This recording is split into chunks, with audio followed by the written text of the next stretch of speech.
Fala galera, bom dia para todos, sejam todos muito bem-vindos ao canal Espaço da Bola. Bruno Moura vindo aqui no Nordeste em Foco mais uma vez para a gente fazer um dos nossos programas compactos aqui no Espaço da Bola, falando das equipes do Nordeste.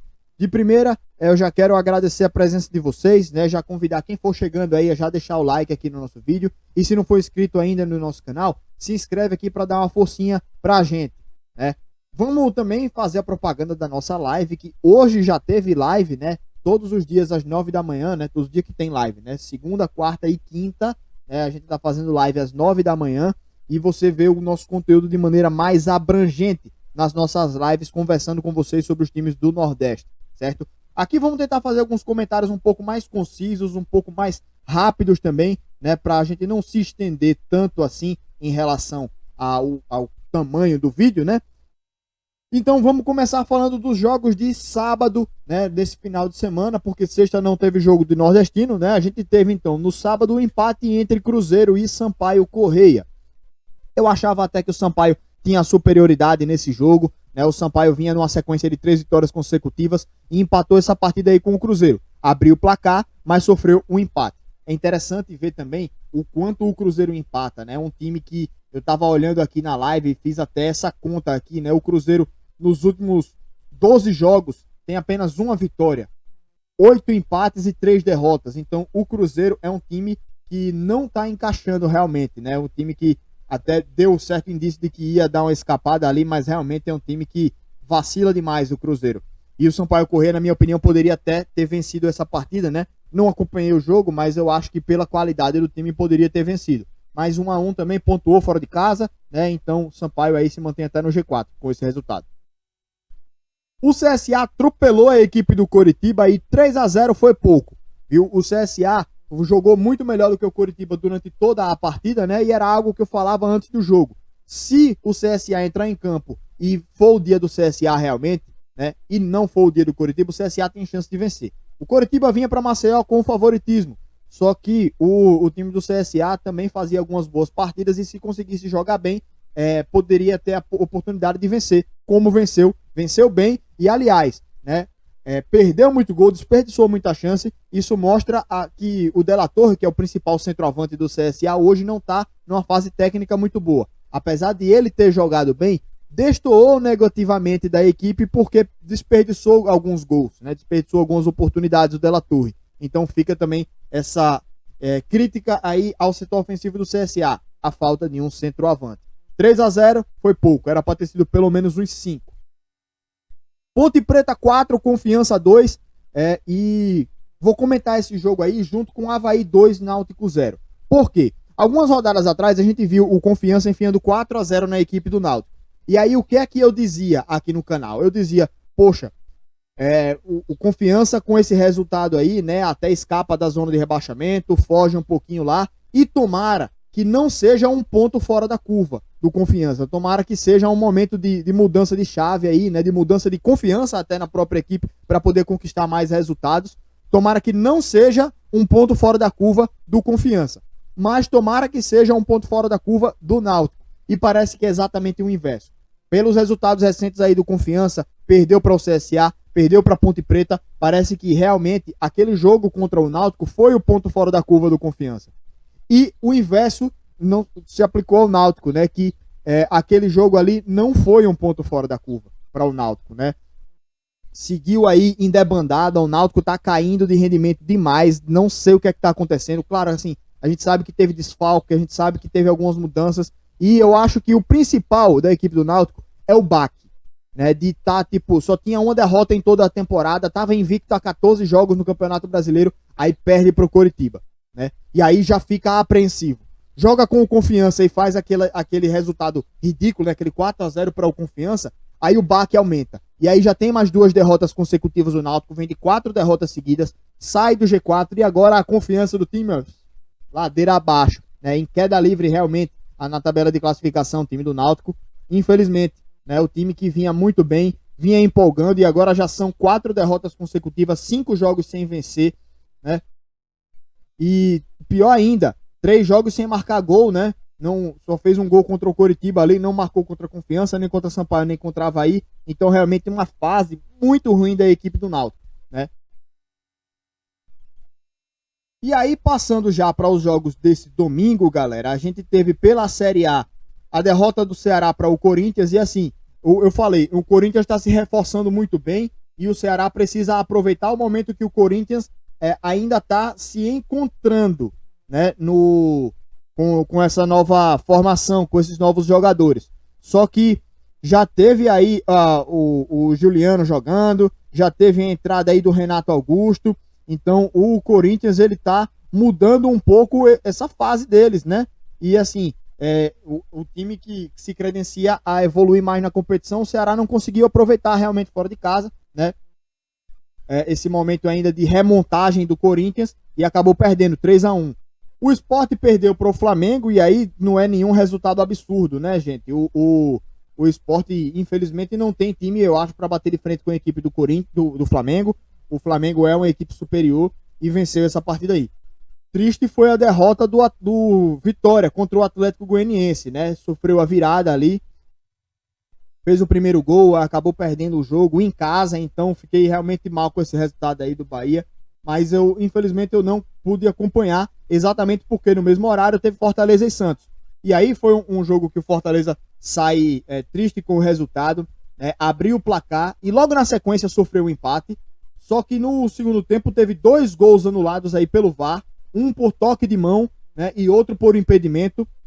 E ainda no finalzinho lá teve um pênalti perdido pelo Lucas Crispim, né? O Crispim fez o primeiro gol, mas acabou perdendo o pênalti lá na reta final. E o Fortaleza sai realmente com um gostinho amargo, porque jogou bem, jogou melhor que a equipe do Santos. Eu gostei muito da partida do Fortaleza e que se tivesse conseguido esse resultado, tinha ultrapassado inclusive o Palmeiras na tabela de classificação, estava em segundo colocado o Fortaleza, né? Mas não conseguiu, foi um bom resultado aí para o time, na minha opinião, assim, pelo menos conseguiu esse pontinho, né? Pior seria se tivesse perdido, mas sai realmente com um gostinho amargo por conta dos pontos perdidos. Vitória e CRB jogaram nesse domingo, né? Também empataram em 1-1 e assim, ao contrário da equipe do Fortaleza, o CRB que buscava vencer para assumir a liderança, o Fortaleza buscava assumir a segunda posição, né? O CRB buscava a vitória para assumir a liderança do campeonato. Foi inclusive ajudado pelo rival CSA na partida de sábado. O CSA venceu o Coritiba, mas o CRB não conseguiu vencer a partida, até abriu o placar e assumiu a liderança provisoriamente por algum tempo do jogo, só que depois desse gol diminuiu demais. Tinha começado melhor, só que reduziu demais as suas linhas, a sua intensidade, e o Vitória cresceu muito no jogo. Aí, no contexto geral da partida, o Vitória foi melhor, né? Esbarrou um pouco também na falta de poderio ofensivo da equipe. O Vitória realmente não tinha poder de fogo para poder incomodar o CRB, que teve também uma bela de uma atuação do goleiro, diga-se de passagem. Diogo Silva está fazendo um belo campeonato, né, pelo CRB, e é um dos eu acho que principais goleiros aí, né, da competição, o Diogo Silva. E assim, no segundo tempo, o Vitória, quando conseguiu um empate, poderia ter buscado a virada. Então, apesar do CRB ser uma equipe que estava sim buscando a vitória para poder assumir a liderança da competição, pelo contexto da partida, o Vitória sai mais insatisfeito com o resultado do que o CRB, que queria a liderança. O CRB tinha o favoritismo, só que o Vitória, eu acho que dentro de campo foi melhor nos 90 minutos, né? Até teve um jogador expulso lá no final e aí diminuiu a sua intensidade, mas eu acho que o Vitória sai insatisfeito com esse resultado aí, mais insatisfeito do que o próprio CRB, certo? Passando rapidinho pelos resultados da Série C, a gente teve aí o empate entre Floresta e Manaus 2-2, Volta Redonda 1-1 com o Botafogo e o Paysandu vencendo o Jacuipense por 2-0.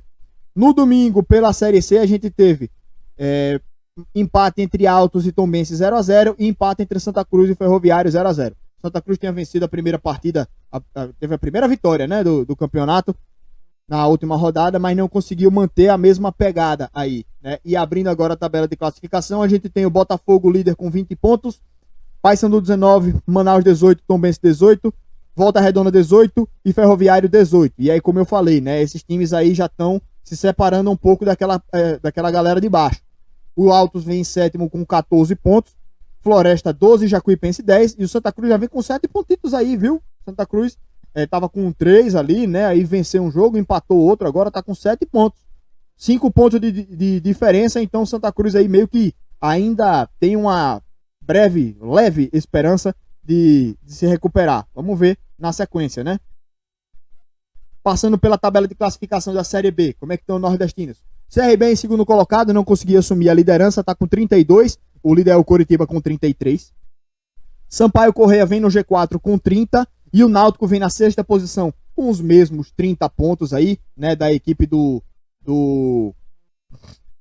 os mesmos 30 pontos da equipe do Sampaio, o time do Náutico, né? Mas já vem fora do G4 aí, né? E já vem com uma situação bem complicada, né? O time do CSA já vem em ascensão aí na tabela, vem com 11 pontos, vem em 11º com 25 pontos, né? E tá mais perto do Coritiba, que é o líder, do que da zona de rebaixamento.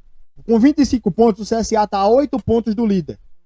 E o CSA tá a 9 pontos da zona de rebaixamento. Isso é muito significativo para a equipe do CSA, né? Que já está se aproximando mais daquele bolo de cima que está brigando pelo G4 e se afastando aí da galera de baixo da zona de rebaixamento. Zona de rebaixamento que tem 2 nordestinos. O Vitória com 15 pontos é o 18º e o Confiança é o 19º com 13 pontos. Aí aquela má fase do Confiança que eu falei, né? O Cruzeiro é o time que está fora da zona de rebaixamento em 16º com 18, junto do Vila Nova que também tem 18. Então, torcida aí para que os nordestinos se recuperem nessa zona aí de rebaixamento e fujam aí dessa fase, né? Semana de Libertadores, então não tem rodada da Série A, mas tem jogos da Série B. E a gente vai já na terça-feira com Confiança e Remo, às 7 horas da noite, já dando os palpites também aqui, porque o nosso tempo já vai curto, já vai em 12 minutos de vídeo, né? O Confiança, eu acho que, pela má fase, o Remo é até favorito para essa partida aí, mas eu apostaria no empate nesse jogo.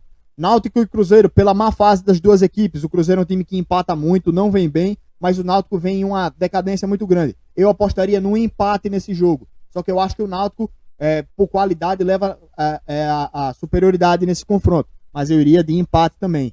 Sampaio e Avaí jogam às 9h30 na terça-feira, eu vou de empate também nesse jogo. Então, na minha opinião, seriam 3 empates. Sampaio e Avaí, por conta da equivalência, os dois times estão com 30 pontos lá na briga pelo G4, então eu acho que eles se equivalem bastante aí nesse duelo, certo? Na quarta-feira, aí nem a internet tá ajudando também, né? Começou a dar uma fraquejada aqui, eu liguei o 3G e nada, né? Mas vamos lá. Abrindo aqui pelo computador, né? A gente tem ainda pela Série B, na próxima rodada aí, na quarta-feira, a gente vai ter Vila Nova e Vitória. E aí o Vitória precisa pontuar, né, para poder sair dessa zona incômoda. Inclusive é um duelo direto. Se o Vitória vencer essa partida, cola no Vila Nova. Só que o Vitória, como eu já falei, antes do jogo contra o CRB, é um time que empata muito. Inclusive empatou com o próprio CRB, né? E aí eu apostaria nesse jogo num empate, certo? O CRB joga contra o Operário e o CRB eu acho que tem superioridade nesse duelo contra o Operário. Vamos ver como é que o time reage a esse jogo aí contra o Vitória, né? Mas é um jogo difícil. Só que eu acho que o CRB leva o favoritismo e para apostar eu apostaria numa vitória da equipe do CRB. E aí a gente tem o encerramento da rodada para os nordestinos na quinta-feira com o Brasil de Pelotas e CSA. E o CSA eu acho que é mais time que o Brasil, que é o último colocado da Série B. Então, na minha opinião, o CSA vence essa partida aí contra a equipe do Brasil de Pelotas na quinta-feira. Então, encerramos aí os palpites também para a nossa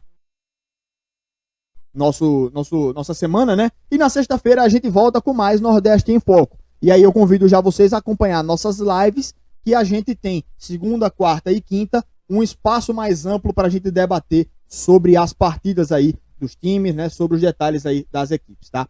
Mas é isso, gente, eu agradeço aí a presença de vocês, galera, tamo junto, muito obrigado, um abração aí pra vocês e até nosso próximo vídeo aqui no canal. Amanhã tem mais vídeo, tá? Um abraço, gente, valeu, até a próxima.